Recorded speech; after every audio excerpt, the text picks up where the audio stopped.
Hey, buddy, watch this.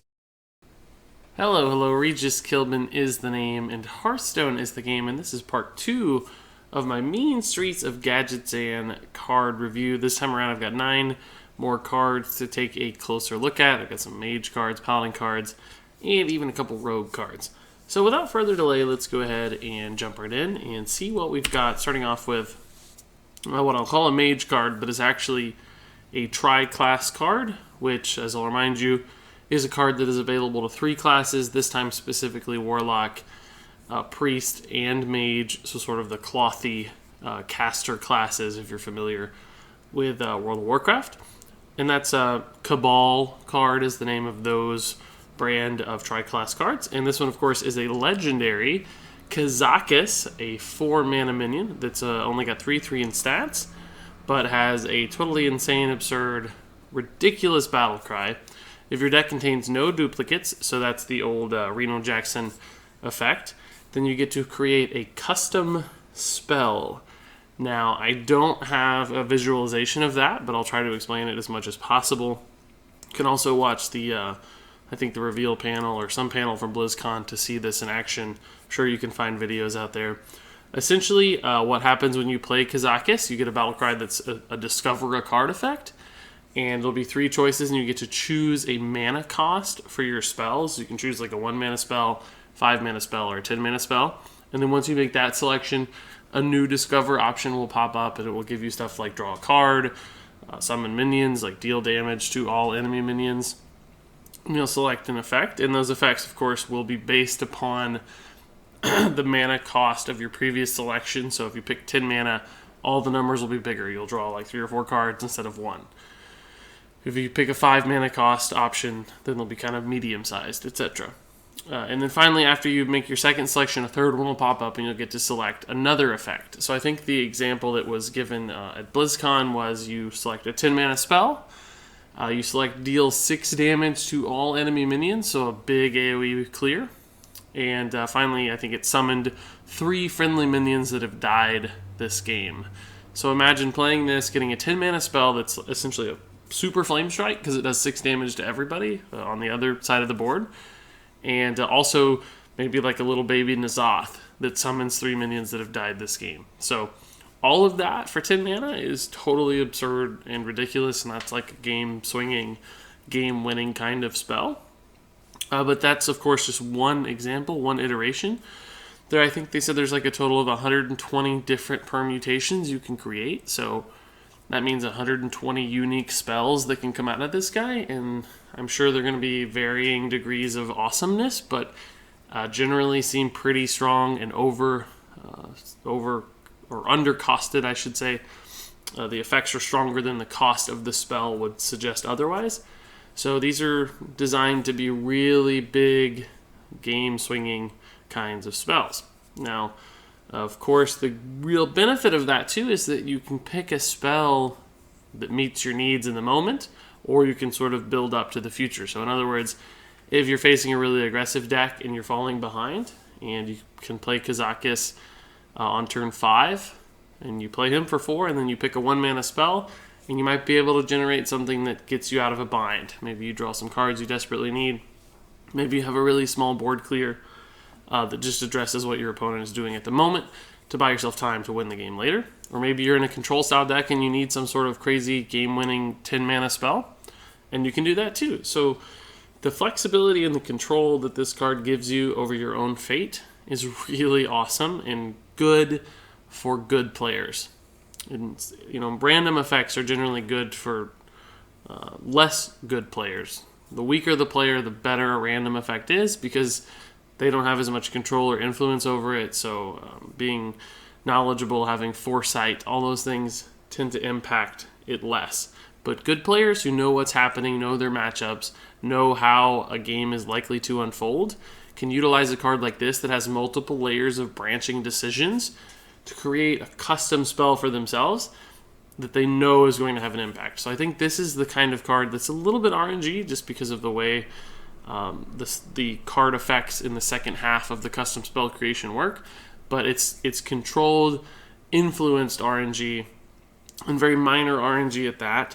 So it gives you influence. It gives you control. It allows you to make a personal decision and a personal impact on a game, which is very good and healthy for Hearthstone, I think. And in general, this card's going to be awesome, right? It's going to require Reno-style decks, and there's going to be a little while where Reno is still in standard format along with Kazakus. So you're actually going to have potentially both, and that's going to be nuts for a few months. But Reno will fall out sometime early next year, likely when the next adventure hits. So that won't last forever, and it looks like Kazakus decks might become the name of the style of deck at that point. But I still think he's probably good enough that that archetype won't go away. There will still be Kazakus Warlocks and maybe Kazakus Warriors, all kinds of different decks that can still utilize a card like this. Because really, even as a 4-mana 3/3, right, it's not that punishing. We've seen other 4-mana 3/3s that are, draw a card that are playable. So this is, by all means, looks like an awesome card. I think it's going to be fantastic, and high-level players in particular are going to enjoy it. So all that said, let's move on to the next card. It's actually another Kabal tri-class card. This time it's the Kabal Courier. This one is a 3-mana 2/2 with another battlecry, discover a Mage, Priest, or Warlock card. Now, I actually don't think this one's quite as good or quite as playable. I think it's fine. Everything about this card looks okay. Its body is reasonable for the cost and the effect. So it's, sort of like an upgraded Novice Engineer, if you think about it that way. It's sort of like or upgraded Jeweled Scarab, maybe. Slightly better stats, slightly higher cost. The Discover effect, unfortunately, is a little more random, so you don't really know that you're going to get a good Mage, Priest, or Warlock card, and because there's not only 3 choices on the screen, but each of those choices has a greater pool to choose from because each is coming from its own class with a larger pool of cards. It's actually more random than just a typical Discover effect like we've seen in the past, like Discover a Death Rattle or whatever. That typically has a smaller pool of cards to choose from, so a slightly more random card selection. Nothing particularly exciting or overpowered about the body or the cost. Makes this feel like maybe something you could slot into a Kazakus or Reno deck just to fill space and draw you a card and do something surprising or unusual.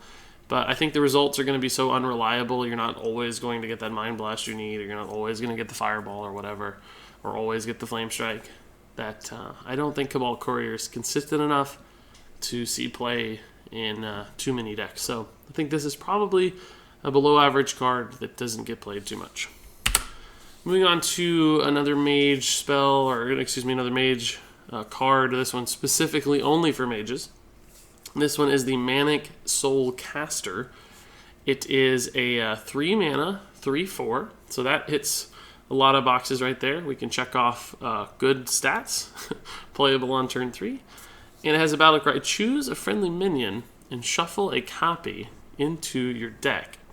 So this is kind of cool, right? Like this feels more like a rogue card, honestly, right, with that battlecry effect, and would be great in all kinds of different mill rogues in particular.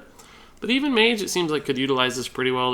There's control mages and grinder mages and Reno mages, all of which could theoretically benefit from a card like this. And since it has good stats, it has a pretty interesting effect. I'm not really seeing any immediate awesome ways to utilize this, right? Of course, you could use it on Kazakus, you could use it on Reno Jackson, you could use it on any big legendary like Archmage to get a second Antonidas in your deck. All of those are viable in control style matchups. But that means you have to play it later in the game, right? You wouldn't play it on turn 3.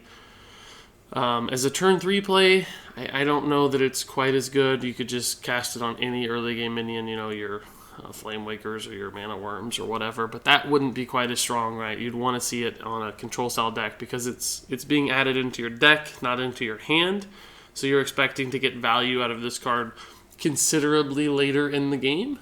So it's not like something you'd want to necessarily see in an aggro deck despite its pretty solid body. So I think this is going to be relegated to slower style decks to really make sense. But that said, it could easily fit in. It's got a curved stone feel that you can play it on turn 3 and be fine if you're like facing off against aggro, but also some late game potential. So I'm not immediately seeing exactly how to use this card, but I have a feeling even if it doesn't take off right away, with Mean Streets of Gadgetzan. It's going to be around in standard format for a while, so there will be a point in the future where this card is both playable and, in fact, actually quite good. It's got all the pieces it needs to be a good fit for Mage, so strong card. Let's move on to the next one. This is the first Paladin card up for review, and it's actually a legendary. It's some dude with like a cannon on his stomach, which is awesome looking. I love the design of this. It is his beard's on fire too, which is always cool. This is the Wickerflame Burnbristle card. I guess that's his name. It's a 3-mana minion, a 2/2 with Divine Shield, and that is immediately going to bring back some flashbacks for Goblins versus Gnomes Hearthstone players with the Shielded Mini-Bot stat allocation and effect. But this one's a little more expensive at 3 mana, but it also includes a taunt and a pretty nifty effect. So it's like a super Shielded Mini-Bot, as if that's a thing we needed, or I guess a super Silent Knight, even, if you will, because that looks even more similar to this card. The effect, of course, is damage dealt by this minion also heals your hero. So this card's pretty intriguing. It's really good, right? There's a lot bundled into this for 3 mana. Like, it's already comparable to a card like Silent Knight, so any effect on top of that makes it sort of a power creep card, or even better, although of course it is a legendary, so that's not a fair comparison to make. But the taunt is an upgrade, and the damage dealt by this minion is an upgrade too, so really a ton packed into this. The question is, just because a lot is on a card doesn't necessarily make it good. So is Wickerflame actually still good? And what kind of decks does he fit into? Does he make sense in different things?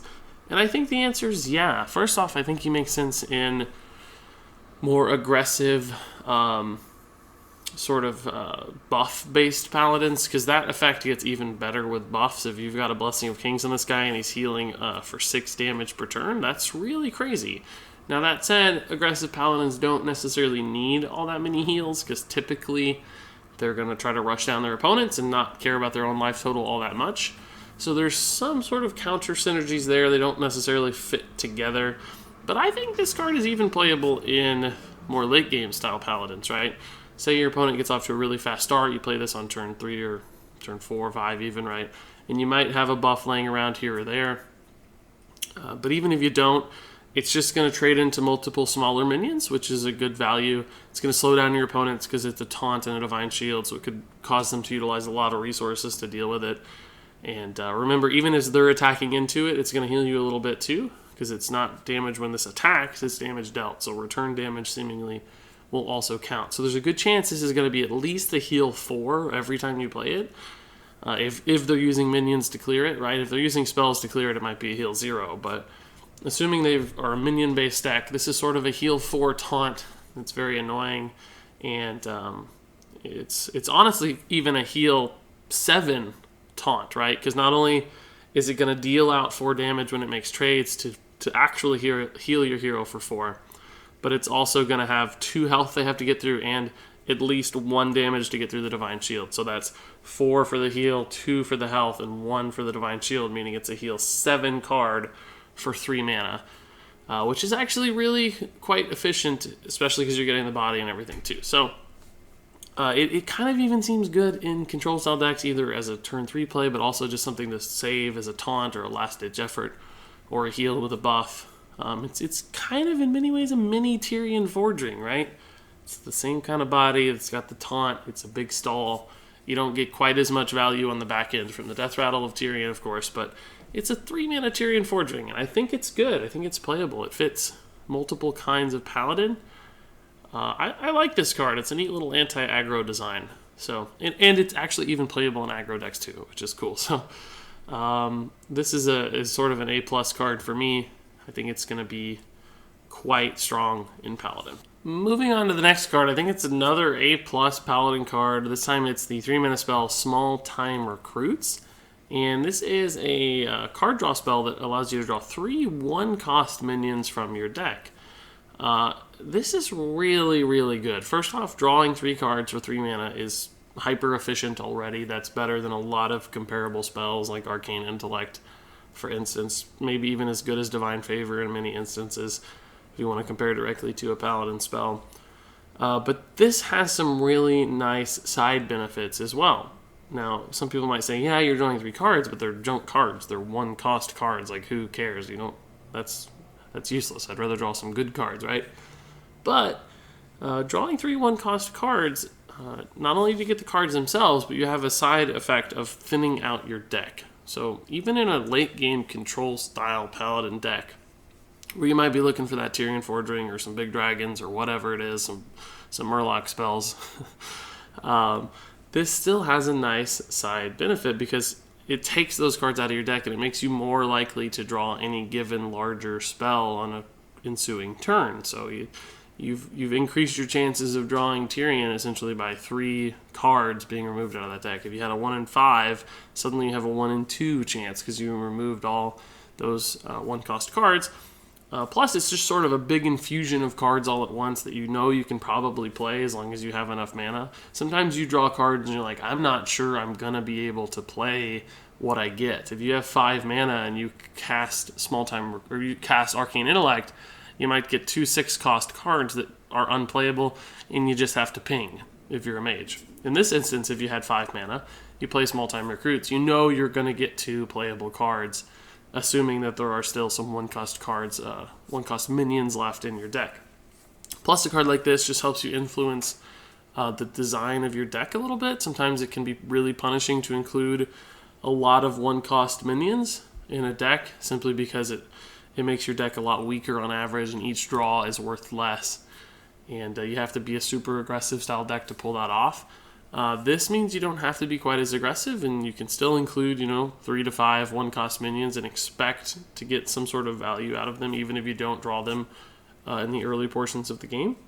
So I think a card like this is going to be good. And some people might think it's relegated to early game Paladins with lots of 1-cost stuff, but I'm not really sure that's the case. I think even late game Paladins could use it. The question, of course, is there enough good 1-cost minions to include in a mid to late game Paladin? I don't actually know the answer to that question right now. Perhaps there aren't, but might be in the near future.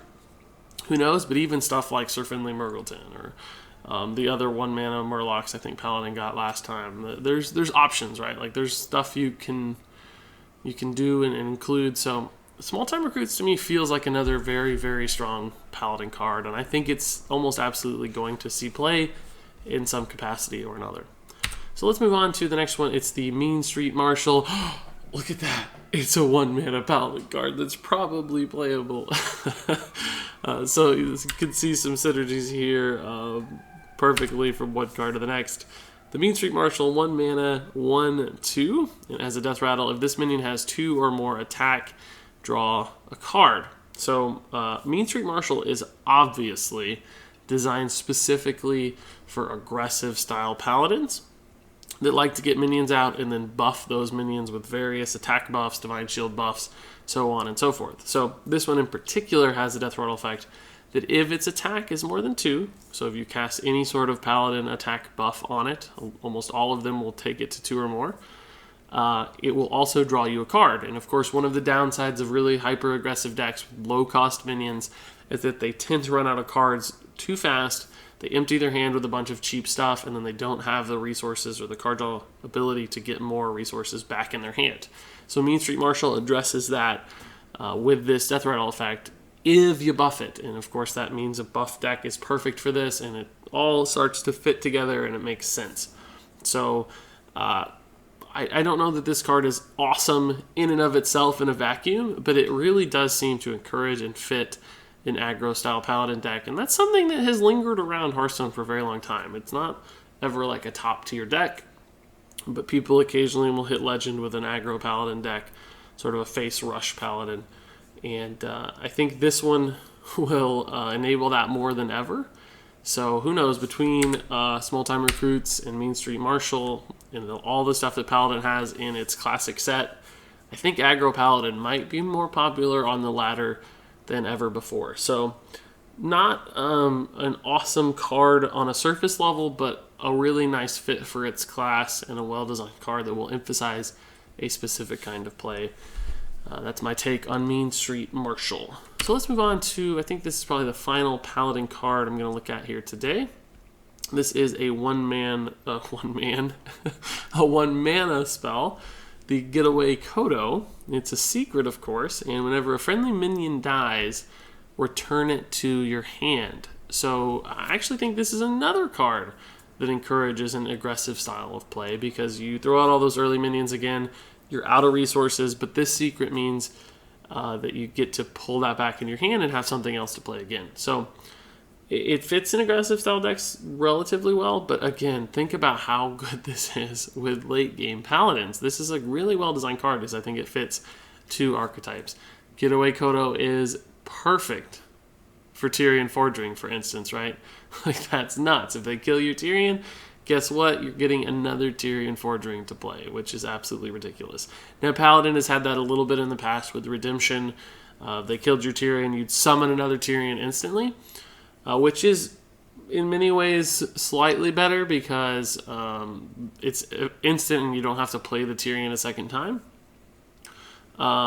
So this is maybe a downgrade of that card a little bit, but still certainly a playable version. And it's not just Tyrion that this is good with. There's lots of other cards that can still benefit from this effect. So this is really, in many ways, if you think about this card, it's a 1 mana draw a card. And sometimes it's a 1 mana draw an extra legendary, which feels pretty good. It's just a 1 mana cycle card. And it's a secret, so of course that has some secondary benefits of messing with your opponent's brain. And perhaps, theoretically, this also encourages Secret Paladin's return.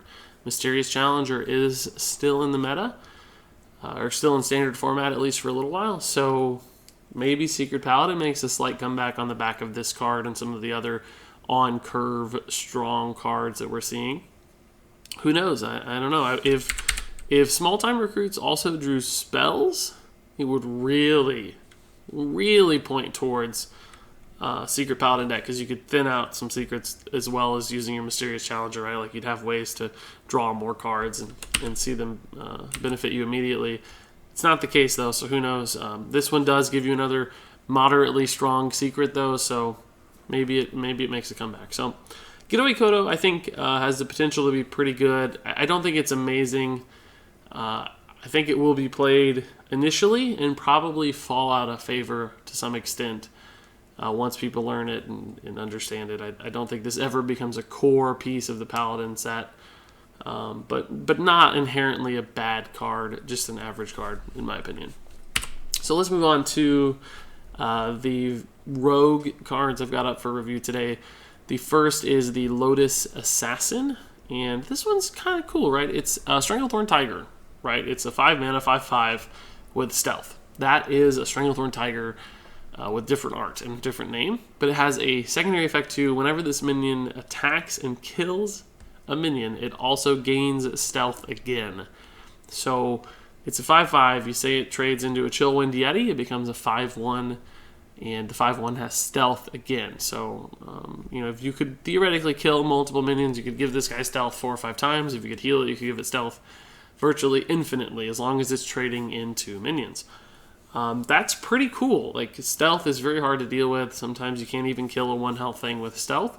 So it gives this minion sort of impunity to trade.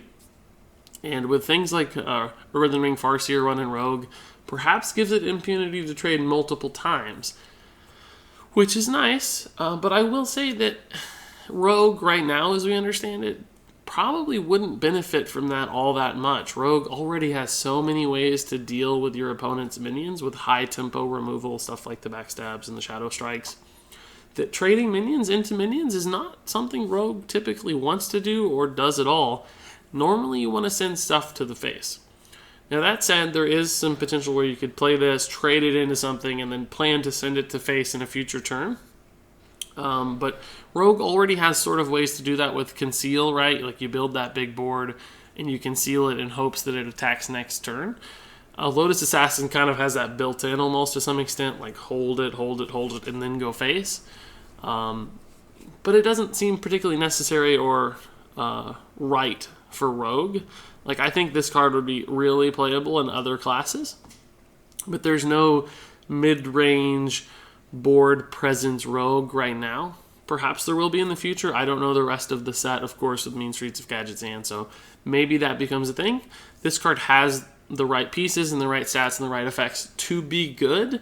I just don't think it's a fit right now. So I'm certainly not saying this is a bad card by any means, but it's probably not a playable card right now. It very well could be a playable card in the future because it's a good card. It's a good design. It's strong enough, just poorly fit into its class right now. So I like Lotus Assassin. I want to see this in action. I think it's going to be fun to play. Moving on to, I think, the final card in this review. It is the Counterfeit Coin. Another rogue card, this time a spell at 0 mana. And this allows you to gain 1 mana crystal this turn only. So this is straight up the coin that we all know and love. But it's a counterfeit coin, right? And it's a sort of baby innervate, if you will, right? If you want to compare it to an actual collectible card in the game, it's not quite as good as Druid's Innervate, but close. The question is this a playable card? Is it good? And this one's giving me trouble. Like, I think on a surface level, if I look at this card, it looks good. Rogue loves spells. They love cheap spells in particular because it enables combos. For instance, they totally love the coin because that, coin SI7 agent on turn 2 can be such an amazing play. So this gives them a second coin to work with. It works with Gadgetzan Auctioneer. Of course, this is the Mean Streets of Gadgetzan, so maybe Blizzard is giving us a hint there that we need to stick with Gadgetzan Auctioneer.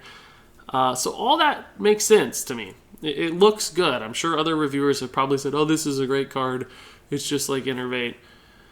The problem for this card for me is that I just don't know that it's worth including in your deck because it takes up a deck spot. Like, it takes up a card, right? You're sacrificing some other card for this. And I don't know that that half the time you draw this, it's just going to be dead. Like, there's those times when Rogue has nothing to do, and they need a draw that's like a Shadow Strike, or they need a minion, or they need that Gadgetzan. Like, they're digging for something. And this essentially adds another dead draw to the deck. There will be times, sure, when you have everything you need and this enables some sort of really strong play, but you're trading that for other times when you just have a dead hand constantly. So including 2 of these, it's like, oh yeah, it makes your Gadgetzan turn better, but doesn't it harm you every other time? So I don't know. Like, it's not a backstab, for instance. Backstab you can still get value from. It's a 0 mana spell that does something for you.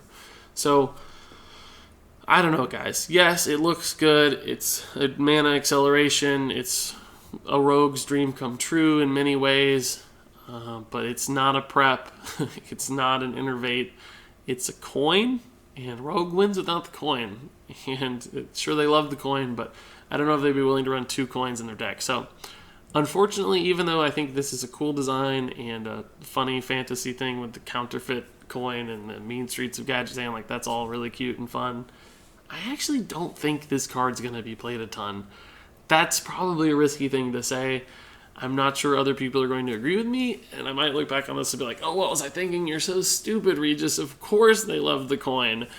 But I don't know. My gut and my instinct tells me I wouldn't run this card even in Miracle Rogue. So I'm going to take a pass on the counterfeit coin and say below average card? We'll see.